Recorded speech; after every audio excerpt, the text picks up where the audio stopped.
크고 흰 보좌를 보게 되는데, 크단 말은 권능을 보이는, 그 글자가 하나 빠졌습니다. 권능을 보이시는 걸 말하고, 희다는 말은 거룩함을 말하지요. 그 위에 앉으신 분이 누굴까요? 계시록은 말하지 않습니다. 그런데 이분이 예수 그리스도인 것을 우리는 이 신약과 사도행전에서 보게 되는데, 요한 5장 22절에 이렇게 말씀하고 있습니다. 읽겠습니다. 아버지께서 아무도 심판하지 아니하고 심판을 다 아들에게 맡기셨으니, 그렇다면 이 보좌에 앉으신 심판자는 예수 그리스도가 맞는 거지요. 사도행전 10장 42절에도 말씀합니다. 자, 같이 읽습니다. 하나님이 산자와 죽은 자의 재판장으로 정하신 자, 곧 이 사람인 것을 증언하셨고, 이 말은 그리스도를 말하는 거죠. 자, 그런데 이분이 흰 보좌에 앉아 계신 분 앞에 하늘과 땅이 그 앞에서 흔적도 없이 사라지는 이런 상황이 1절에서 벌어졌습니다. 그 의미가 뭘까요? 자, 같이 읽어보겠습니다. 세상을 지으신 창조주이시기에 그분에게 모든 영광과 자리를 내어드리는 만물들의 모습이다, 이렇게 볼 수 있겠지요. 여러분, 그런 경험 안 합니까? 집에서 이렇게 아이들이 놀고 이러다가 집에 할아버지나 어른이 오면 어쩝니까? 하던 걸 다 치우고, 야, 치우라. 다 이러면서 그 자리를 이렇게 넓게 하잖아요. 또 그와 같은 모습을 연상하게 되지요. 자, 이게 이제 상상한 그림인데요. 흰 보좌에 계시는데 그 빛나는 이 부분이 이 형상을 잘 보지 못할 만큼 아주 그 흰 보좌에 계신 영광스러운 분으로 보여지는 이 그림인데요. 자, 요한이 계속 봅니다. 12, 13절에 그분 앞에, 그 심판자 되신 주님 앞에 죽은 자들이 다 그분 앞에 서 있는 것을 보게 됩니다. 그런데 책이 펴 있고, 이 책은 행위록입니다. 다른 책이 펴졌는데 생명책입니다. 행위록은 자기 의로 산 결과 행한 죄가 기록되었고, 생명책은 십자가의 피로 우리 허물이 다 씻김 받은 그런 책이 생명책입니다. 행위록에 기록된 대로 각각 심판을 받게 되는데, 생명책에 기록되지 못한 자들이 바로 심판의 대상이지요. 그래서 생명책에 기록이 안 됐기 때문에 행한 대로 그 대가를 치르게 됩니다.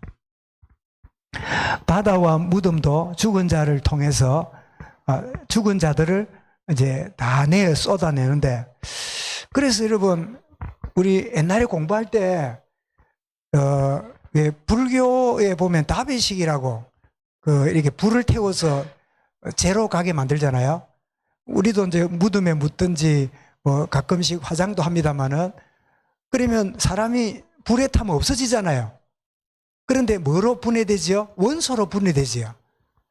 원소로 분해됐던 게 바다에 땅에 다 있다가 주님 재림하면 원소가 다 결합되는 거예요.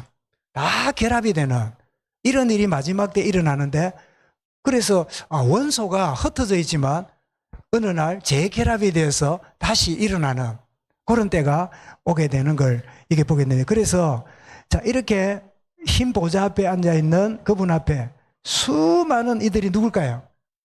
구원받은 자들일까요? 심판받을 자들일까요? 이 나렙에 서 있는 사람이 누굴까요? 예, 심판받을 자들이 그 백보좌 앞에 선 거예요. 예? 그 행위대로 이제 심판을 받고 영원한 불못에 들어가야 될 대상자들이 서 있는 거예요. 여기 있는 사람들이 여기에 죽기 전에는 모르다가 이 앞에 심판받는 자리에 섰을 때 뭐 한다고요? 응? 무슨 소리 낸답니까? 끌끌한다 그랬지요? 우리 마누라가 예수 믿다 할 때 믿었으면 좋았을걸. 우리 아들이 그렇게 예수 믿고 아버지 세상 떠나서 했는데도 니나 잘 믿어라. 난 안 믿는다. 아들이 말할 때 예수 믿었으면 좋았을걸. 끌끌 소리가 이게 막 찬다 안 합니까? 이게 서서 얼마나 기가 차겠습니까? 세상에 이럴 줄 몰랐죠. 죽으면 끝인 줄 알았는데 이 심판대 앞에 섰으니까. 그 다음 보겠습니다. 그래서 여기에 적힌 게 뭘까요? 이게 이제 어두울 때는 몰랐는데 빛이 쫙 비치니까요, 깨알처럼 기록된 뭐가 있을까요? 행위가 다 드러나요. 생각지도 안 했던 그런 죄, 그래서 어거스틴은 그가 주님 만난 다음에 얼마나 회개했던지 어릴 때 엄마 젖을 먹을 때 엄마 젖꼭지 물었던 것까지도 회개했다는 합니까? 얼마나 죄악이 생각이 났던지 뭐 그게 죄라고 말할 수 있습니까? 그런데도 그렇게 철저하게 회개하는 이 행위록에 삐쳐가지고 이렇게 이제 멸망을 당하는 무슨 죄가 있다는 거. 뭐 이때쯤 되면 이렇게 이제 그 심판을 받게 되는 모습인데요. 이때쯤 되면 아마 죽기 전에 다 기절했을 것 같아. 내가 그런 흉악한 죄 가운데 살면서 내가 의롭다고 생각했구나. 그래 안 했겠나 싶은데요. 자, 그 다음 보겠습니다. 그런데 이 조금 전에 이제 한 부분은 생명체에 기록된 이들은 어떻습니까? 영원한 천국 보좌에 이렇게 올라가는 그런 이제 대조적인 모습인데, 그럼 행위록에 이렇게 천국에 가서 그 천사들의 단성 속에 뭡니까? 어린 양의 혼인잔치에 참여하는 그런 천국에 가는데요. 근데 행위록에 기록된 사람들은 그 행위로 인하여 심판을 받는 장면이 그 다음 나옵니다. 그 다음요. 예, 조금 전에. 아니요. 그 글자를 이제 3분으로. 자, 이렇게 생명체 기록된 자들은 주님 앞에 은혜를 누리고 그리고 혼인잔치에 들어가고요. 세 번째로, 예, 그 다음 넘겨주세요. 예, 더요. 예. 자, 예, 조금 전에 요거 말고, 예, 최후의 심판을 받을 자들이 이제 14절, 15절 나오는데, 사망도 음부도 불못에 던져지는데, 둘째 사망이라고 했습니다. 첫째 사망이 뭘까요? 육신의 죽음이지요. 그래서 우리는 육신의 죽음을 맞으면 장례식을 치릅니다. 근데 두 번째 영원한 멸망은 영원한 지옥이기 때문에 장례 치룰 시간도 없어요. 장례 치룰 사람도 없어요. 그래서 이 둘째 사망에 빠지는, 그래서 생명책에 기록되지 못한 자들이 불못에 들어가는데 왜 생명책에 기록이 되지 않았을까요? 어떤 자들일까요? 자, 이렇게 구분할 수 있겠는데, 설명할 수 있겠는데 읽어보겠습니다. 하나님의 은혜와 구원을 거부한 자들. 두 번째로 예수님을 구원자로 믿지 않은 자들. 자기 행위가 옳다고 착각한 자들. 이들은 예수 안 믿습니다. 예수의 은혜가 자기들한테는 아주 자존심 상해요. 무슨 은혜? 내 힘으로, 내 공로로, 내 노력으로 가는 거지. 배우고 힘있고 권력 있는 사람일수록요, 자기 의지가 강하기 때문에 예수를 믿는 확률이 자꾸 낮아져요. 그래서 진짜 자아가 파쇄되고 그 사람이 무너지는 때가 와야 그때 복음의 빛이 들어가면서 주께로 돌아오는데, 좀처럼 그런 일이 있기 전에는 믿는 경우들이 잘 없지요. 자, 이들은 마태복음 10장 28절을 꼭 기억해야 됐습니다. 뭐라고 주님 말씀했냐니까? 자, 읽습니다. 몸은 죽여도 영혼은 능히 죽이지 못하는 자들을 두려워하지 말고 오직 몸과 영혼을 능히 지옥에 멸하실 수 있는 이를 두려워하라. 그분이 누굽니까? 그분이 예수 그리스도지요. 그래서 여러분, 이 예수님이 지금은 우리의 구원자지요. 우리의 중보자지요. 마지막 때가 되면 구원자가 아니고 중보자가 아니라 심판자로 오십니다. 주님의 역할이 달라지는 거죠. 그래서 그 다음 보겠습니다. 자, 이렇게 영원한 생명책에 이 책이 있는데 내용이 어찌 되지요? 아무 내용이 없지요. 십자가의 피로 사해졌기 때문입니다.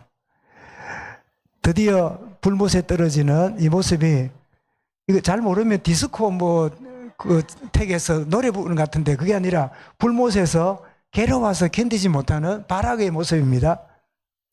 지옥의 형벌이지요. 그래서 디모데후서 4장 1절과 2절을요, 저는 이렇게 깨달아졌습니다. 1절은 불신자들이 받아야 될 말씀이고 2절은 신자들이 받아야 될 말씀인데, 자, 불신자가 받아야 될 말씀을 우리가 한번 읽어볼까요? 하나님 앞과 살아있는 자와 죽은 자를 심판하실 그리스도 예수 앞에서 그가 나타나실 것과 그의 나라를 두고 엄히 명하노니. 불신자들이 이 메시지를 받아야 돼요. 왜냐? 예수님은 계속 읽습니다. 지금은 구원자요 중보자이시나 반드시 그날에는 심판자로 임하실 것이다. 심판자로 임하실 것이다. 그래서 이어서 디모데후서 4장 2절은 불신자와 달리 신자들에게 주는 말씀을 바울은 이렇게 말씀합니다. 자, 읽어보겠습니다. 너는 말씀을 전파하라. 때를 얻든지 못 얻든지 항상 힘쓰라. 범사에 오래 참음과 가르침으로 경책하며 경계하며 권하라. 이 신자들이 받아야 될 말씀이죠.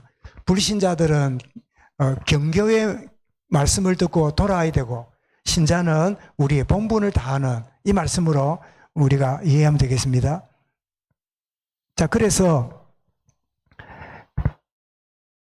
우리 받을 메시지를 우리 결론적으로 보면요. 자, 첫 번째 메시지가 뭡니까? 읽어보겠습니다. 나에게 죽음은 있으나 멸망이 없는 자이기에 심판이 아닌 상급을 받는 자리에 서게 될 것이다. 상급받는 자리에 서게 될 것이다. 이게 뭐죠? 이게 하나님의 은혜지요. 은혜의 결과입니다. 그래서 두 번째입니다. 시작. 매 순간 책임성이 있는 생이 되도록 깨어 있어야 한다. 우리는 상급 받기 때문에 아무렇게나 살아도 돼. 그럴 수 없는. 그래서 고린도서 5장 9절에 바울은 이렇게 권면합니다. 읽습니다. 우리는 몸으로 있든지 떠나 있든지 주를 기쁘시게 하는 자가 되기를 힘써노라. 제가 조금 전에 6분 우리 임직자들을 마지막으로 개인 면담을 했는데 다 6개월 동안 준비하고 이런 과정이 본인한테 어떤 유익이 있었는가 이랬더니 내가 너무나 부족하고, 어떤 분은 그래요. 한 2년 더 준비를 하면 좋겠대요. 그러니까 내가 속으로 6개월에도 힘들었는데 2년 하면 내가 힘들어 안 될 텐데. 그래서 이제 제가 이번에 임직할 때 우리 교회에서 이제 기념패를, 임직패를 준비를 하고 이렇게 드리게 될 건데, 제가 임직 붙는 분들에게 다른 선물을 하나 제가 개인적으로 준비를 했습니다. 그 선물이 뭐냐니까, 여러분 20세기 최고의 전도자가 빌리 그레함 목사님인데 돌아가셨지요. 빌리 그레함 목사님이 살아있을 때 미국 대통령이 그 4년마다 취임하잖아요. 4년 하고 또 재임할 수 있고 4년 내지 8년 하잖아요. 우리나라는 5년으로 단임인데 미국은 4년 한 번 더 하면 중임 아니면 바꾸든지 4년제인데요. 그때마다 대통령에게 보낸 선물이 있었어요. 그 선물을 이번 중직자들에게 제가 선물로 드릴 겁니다. 와, 미국 취임하는 대통령에게 준 선물이 뭘까? 그 선물을 제가 구했어요. 그러면 먼저 우리 임직받은 분들이 삐지잖아. 목사님 동생들한테 주고 우리는 왜 안 줍니까? 얼마나 수고하는데. 그래서 이미 임직받은 분들도 똑같은 선물을 제가 다 준비했어요. 그래가지고 단톡방을 만들어가지고 주중에 매일 조금씩 확인하면서 서로 은혜를 나누고, 그래서 중직자 단톡방을 크게 만들어서 우리가 교회 오든지 혹은 못 오든지 간에 서로 소통하고 기도 제목 나누고 좀 그런 영적 분위기를 참 만들어 가야 되겠다. 이번 임직을 통해서. 그리고 조심스러운 말입니다만은 아마 어쩌면 제가 교회사에 가는 중에 제 임기 중에 마지막 임직식이 되는 게 아닐까. 저는 개인적으로 뭐 교회는 계속 서겠습니다만은 그런 의미에서 제 마음속에는 좀 또 다른 느낌을 갖게 됩니다.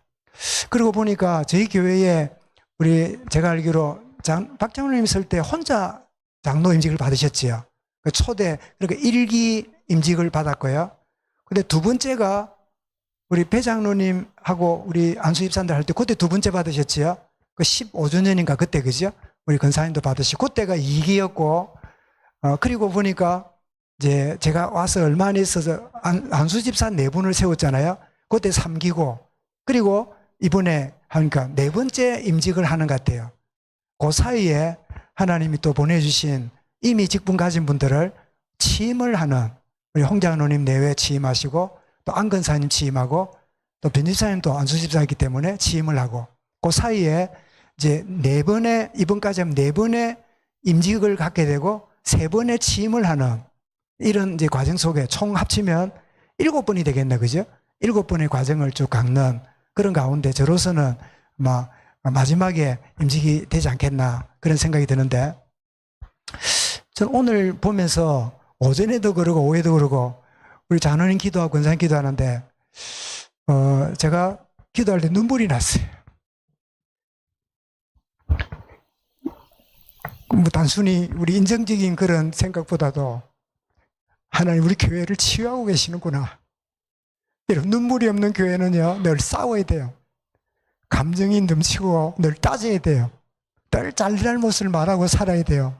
목사가 어떻느니, 장로님이 어떻느니, 집사가 어떻느니, 사랑이 있니 없니 다 그러는데, 여러분, 눈물이 있다는 거는요 허다한 허물을 덮는 주님의 마음입니다.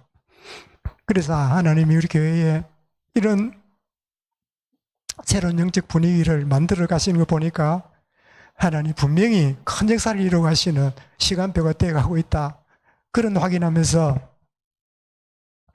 참 눈물은 났지만 제 마음은 너무 기쁩니다. 이런 축복이 우리 또 임직을 받고 이런 어떤 전환점이 되면서 또 새로운 축복을 누려갈 수 있으면 좋겠습니다. 자, 세 번째입니다. 우리가 받을 세 번째 메시지 같이 읽습니다. 시작이 은혜고 구원이지요, 과정도 은혜지요, 임만을 누리는 것. 이 이후에는 뭘까요? 그것도 은혜로 사는 행복을 누리는 겁니다. 이게 장차 영원한 구원에 들어갈, 천국 들어갈 지금의 우리 삶이지요. 그래서 가나안을 앞둔 이스라엘 백성을 향해서 모세가 자기가 들어가지 못하는 그 가나안을 두고 들어가는 백성들을 보고 신명기 33장 29절에서 이렇게 노래합니다. 우리 같이 읽어보겠습니다. 이스라엘이여 너는 행복한 사람이로다. 여호와의 구원을 너같이 얻은 백성이 누구냐? 누구라고요? 너는 행복한 사람이라. 저와 여러분들이 장차 누릴 그 영광과 비교할 수 없는 그런 가운데 있지만 우리는 또 고난을 당하지요. 말할 수 없는 어려움들을 갖고 있지만, 그러나 우리가 가야 될 진정한 우리 자리가 뭐죠? 너는 행복한 사람이라. 옆에 분 보고 말하십시오. 당신은 행복한 사람입니다. 네. 예, 아마 이 메시지가 다지요. 예. 오늘 우리 말씀 제목처럼 흰 보좌 앞에 책이 2개 펴져 있는데, 행위로 인하여서 영원한 불 못 떨어져야 될 대상이 있고, 그 행위가 십자가의 보혈로 씻음받음으로 구원의 자리에 들어가는 영원한 천국에 들어가야 될 우리의 미래를 보여주는 그런 귀중한 말씀입니다. 나의 미래를 알고 오늘 책임성 있게 한 걸음 한 걸음 참 임만을 누리며 살아가는, 은혜로 살아가는 행복한 나날이 되어지는 축복 누리기를 주 이름으로 축원합니다. 주님 감사합니다. 우리에게 허락하신 계시록이 어려운 것처럼 보이지만 승리하신 주님이 참 우리의 모든 것들에 참 죄악과 허물을 이미 용서하시고 어린 양의 혼인잔치를 준비해 놓으시고 때가 되면 저희들을 부르시며 때가 되면 주께서 임하시게 될 것인데, 이 미래를 우리가 기억하며 오늘을 은혜를 누리며 살아가는 매 순간 되도록 역사하시고 은혜로 인도하여 주시옵소서. 또 교회를 참 임직을 앞두고 있는 교회 가운데 있사오니 온 교회가 또 새로운 영적 재난점과 새로운 하나님의 시작을 보는 축복에 누리도록 성령으로 함께하여 주옵소서. 주 예수 그리스도 이름으로 기도드리옵나이다. 아멘.